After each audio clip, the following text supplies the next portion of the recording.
মার সকালের নাস্তা আলু ভাজি, কফি, রুটি। মা এখন খাবে, মাকে দিয়ে আসবো।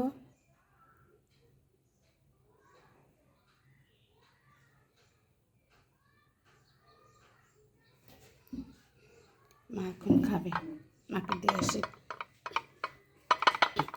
মা, ও মা, এখন তুমি খাবার খাবে? তোমার খাবার নিয়ে আসছি, এই তোমার টেবিলে রাখছি। হ্যাঁ খাবা। আর তোমার টেবিলে পারে তো অনেক ওষুধপত্র, এই যে সব কিছু মার টেবিল ভরা ওষুধপত্র, তারপর এইটা ওটা, মুরব্বীদের টেবিলে যা থাকে মার টেবিলে সব কিছু ওষুধ, সব কিছু আছে, সমস্যা নেই। মারা এমনই হয়, সব কিছু কাছে রাখে জিনিসপত্র, যেটা ধরবো সেটাই কাছে পাবো। এই যে ওষুধপত্র সব কিছু। আর এই যে তোমার নাস্তা, আসো খাট খাট থেকে নেমে আসো, খাবার খাবে, আসো।